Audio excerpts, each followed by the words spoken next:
I find myself in the current situation as Christina, receiving a demanding phone call for money. The unidentified man on the other end insists I bring $5,500 to the park immediately. His persistent repetition of the demand reflects his lack of rationale and shame. Startled by his sudden shout, I hesitantly respond, acknowledging my understanding. Curiosity prompts me to question the man's identity, to which he falls silent, seemingly realizing the potential consequences of revealing himself. Despite his reluctance, he resumes his aggressive demands, dismissively stating, "Who cares who I am? Just bring the money quickly." Recognizing the futility of further conversation, I take a guess, suggesting he might be Victor. The man stumbles over his words, confirming my suspicion. Astonished that my brother-in-law, Victor, would think I wouldn't recognize his voice when calling from his own phone, I wonder why he is demanding money from me. As I ponder this, Victor admits his true intention. Both he and my husband, Edward, work at the same metalworking factory, with ambitions to inherit it. According to Victor, Edward is involved in fraudulent activities, embezzling $5,500 from the company. Shocked, I find it hard to believe Edward would engage in such behavior. Considering Edward's lack of interest in materialistic pursuits and his seemingly content lifestyle, I question the motive behind the embezzlement. Victor's explanation raises doubts, especially considering his own track record as a careless and unreliable individual who is fond of gambling. Despite potential inaccuracies, Edward's version of events appears more credible than Victor's own account. I've heard rumors that Victor has leaned on Edward for loans on multiple occasions, and while he's always managed to repay them, there's a lingering doubt about his financial stability. It's plausible to consider that Victor's current predicament might be pushing him to desperate measures. Unable to seek assistance from Edward or others due to the pressure of repayment, he likely saw me as an easy target to extort money from. As I contemplated this unsettling possibility, Victor interrupted my thoughts, prompting me to acknowledge his presence. Despite my shock, Victor continued his coercive tone, urging me to handle the situation discreetly and procure the money secretly. Recognizing the potential gravity of the situation, I felt adamant about not succumbing to his demands without proof. In a bid to test Victor's claims, I inquired about evidence implicating Edward in the alleged embezzlement. I anticipated Victor's unpreparedness for such a question, yet to my surprise, he asserted having evidence but refused to reveal it immediately.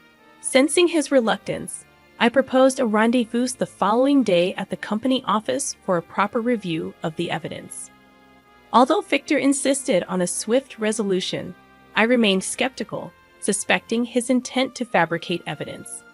With Edward unreachable in France due to work commitments, I found myself isolated in dealing with the situation. It dawned on me that Victor's timing was strategic, adding another layer of frustration to an already complex scenario. Resigned to the reality of handling the matter independently, I resolved to confront Victor the next day, determined to unearth the truth behind his accusations and safeguard against potential manipulation. Following Victor's instructions, I made my way to the factory office. Outside, I took a moment to gather myself, inhaling deeply before discreetly activating the record function on my mobile phone. Inside the office, I found Victor surrounded by clerks. "Hello, Victor," I greeted him, and he ushered me into the reception room. Opening a laptop, Victor presented several invoices and purchase orders, asking if I understood them. Confirming my past experience as a clerk, he directed my attention to a document labeled as an invoice, with a total amount, including tax, of $5,500. Upon hearing this, I couldn't help but speak up, realizing the apparent deception. Victor, attempting to justify the situation, claimed that Edwards had processed the transaction independently without involving the clerks. Despite his excuses, the fabricated nature of the invoice was evident, lacking the usual format. Choosing not to confront him directly, I decided to let Victor further incriminate himself, touching the pen in my chest pocket discreetly. I questioned Victor about Edward's involvement, His confirmation prompted him to suggest that I pay the $5,500 quietly for the benefit of both myself and Edwards. As Victor pressed for payment, I sought an opportunity to secure evidence. Pretending to stagger, I dramatically knocked the laptop's keyboard, pressing a specific key twice. In the chaos, Victor panicked, fearing the deletion of evidence. Seizing the moment, I suggested it was accidental, allowing him to reassure me about a backup. With the document file closed and the laptop shut, Victor approached, emphasizing the need for payment now that I had seen the evidence. Seizing on an upcoming family gathering at Dad's house over the weekend, Victor hinted at discussions about company succession, urging me to pay up for my own good. Keeping my intentions veiled, I mentioned a meeting at my father-in-law Borden's house regarding the company's future, substituting for Edwards, who was currently in France. Victor advised bringing the money to the family gathering, leaving me to contemplate my next move as he laughed with an unsettling tone. Exiting the reception room, I left the office behind. I was taken aback to find Victor's wife, Violet, waiting for me unexpectedly. "Hello, Christina," she greeted me coolly. Her demeanor suggested she was aware of Victor's threats, which instantly put me on edge. While Victor might not be the sharpest, Violet was a different story altogether. She possessed a sharp intellect, albeit one used for dubious purposes, often employing sly and deceitful tactics to get her way. Attempting to maintain composure, I acknowledged that I had heard Victor's side of the story. Violet wasted no time in scrutinizing me, and I braced myself for what was to come. "Thank you for the advice, but I have no intention of complying," I asserted, hoping to make a swift exit. However, before I could leave, Violet seized my arm and deftly retrieved my mobile phone from my pocket. With a sinking feeling, I watched as she accessed the recorded conversation between Victor and me. Her accusation hung heavy in the air, leaving me unable to respond. As she deleted the incriminating evidence, I realized the gravity of the situation. But Violet wasn't finished yet. She proceeded to play a personal conversation between me and my mother, twisting its innocent context into something sinister. Her whispered insinuations struck fear in me, and I found myself speechless and powerless in her presence.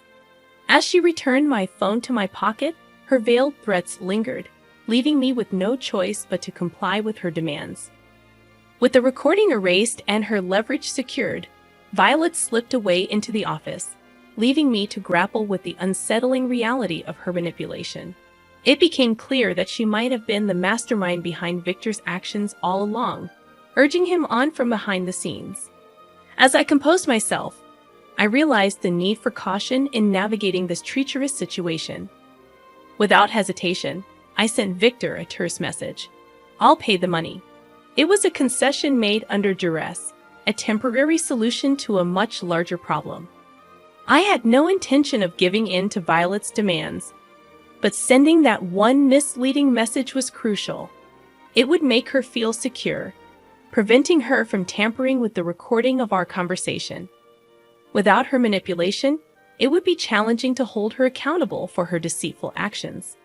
She was cunning, no doubt, but I was determined to outsmart Victor, whose weaknesses lay in his gambling habits. As the weekend approached, I found myself reinvigorated, ready for what lay ahead. Upon arriving at my in-laws' house, I noticed Victor and his wife had just arrived as well. Victor wasted no time in approaching me about the money, but I suggested discussing it elsewhere, considering the presence of relatives. Thankfully, Violet's interruption provided me with the opportunity to escape momentarily, seeking refuge with my mother-in-law. Engaging myself in various tasks assigned by her, I observed the gathering unfold. When Borden, my father-in-law, took center stage to discuss the future management of the company, Victor's eagerness betrayed his lack of composure. His enthusiasm was quickly dampened by Borden's calm demeanor, revealing Victor's inadequacies to the amused audience. As the meeting progressed, I was asked to display a video showcasing the company's performance. Recognizing this as my moment, I prepared to unveil my plan. Connecting the laptop to the TV, I discreetly inserted a memory card containing incriminating audio recordings. With Borden's approval, I projected the video on the TV while playing the audio simultaneously. Victor's threatening voice echoed through the room, causing him to panic. Despite his attempts to halt the playback, Borden insisted on hearing it in full. As the recording continued, Violet's expressions shifted from confusion to realization. The audio she believed she had erased resurfaced, exposing her involvement in our altercation. With a smirk, I watched as the truth unfolded, knowing that Violet's deception had been laid bare for all to see. I wasn't taking any chances when meeting Victor. I took thorough precautions. While recording audio on my mobile phone is standard, I also brought along a pen-shaped IC recorder as a backup. That additional measure proved critical. Victor's confusion was palpable when confronted with the incriminating evidence. He faltered, unable to conjure up a plausible excuse, revealing his lack of cunning. In contrast, Violet swiftly attempted to deflect blame onto me, claiming it was a trap I had set. Borden's scrutiny fell upon me, prompting me to recount the truth. Victor and Violet had indeed threatened me over Edward's owed funds. However, Victor's insistence on the absence of evidence posed a significant hurdle. Even with the audio recordings I presented, their dismissal left me at a loss. As Victor and Violet vehemently denied the accusations, I seized upon an opportunity, requesting to examine Victor's laptop. I hoped to uncover the incriminating document file. Despite Victor's protests, Borden handed over the laptop. Yet to my dismay, the file was nowhere to be found. Disappointment clouded Borden's expression as he faced the dilemma of conflicting testimonies. Victor and Violet wore smug smiles, convinced of their victory. With no evidence to support my claims, the situation seemed dire. However, I wasn't ready to concede defeat just yet. With a last-ditch effort, I urged Borden to check the screenshot folder, explaining its function to capture screen images. The tension in the room escalated as all eyes turned to Violet, awaiting the outcome. I noticed a subtle change in her expression. It seemed she grasped the implication. A simple button press could capture a screenshot of the computer screen. I found it. This is it, labeled as an invoice, I declared. Borden's stern gaze fell upon Victor, who, in turn, shot a panicked look at Violet. Confused, Violet slumped in apparent defeat. When Victor presented the fake invoice, he failed to notice my discreet action of pushing my hand against the keyboard. In that moment, I had taken a screenshot without naming the file. Although Victor remained oblivious, the slight screen flicker during the process had potentially gone unnoticed. Violet, thinking that deleting the document file erased all evidence, had underestimated the swiftness of a screenshot. My strategic message indicating intent to pay had played a role in lowering their guard.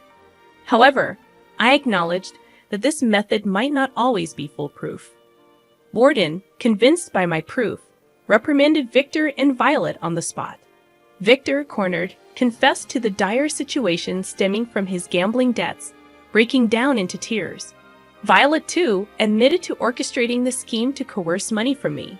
Confronted by the gathered relatives, Victor and Violet had to issue a profound apology. Legally, this situation could be considered extortion, but as a family matter, I hesitated to escalate it further. Regardless, Borden decided that having individuals like Victor within the company was detrimental. Consequently, he terminated Victor's employment and disowned him, foregoing any severance pay. The burdened couple left town, grappling with their debts, but interestingly, they did not divorce. It appeared that Violet couldn't bear to abandon a sobbing Victor. Later, a business associate informed Edwards about Victor and Violet's struggles. Despite taking odd jobs, they couldn't escape their debtors. In desperation, they sought refuge in a factory they had dealt with, begging the owner to take on their debt in exchange for working on the premises. Presently, they continue as living workers in that factory. With Victor gone, Edwards was determined to be the successor to the factory. Reflecting on the situation, I realized the need to be more supportive of Edwards despite everything. In the end, I couldn't help but acknowledge Violet's compassion, as abandoning someone so hopeless was beyond my comprehension. Yet, I remained firm in my belief that Edwards, with his intelligence and character, was incomparably better than Victor.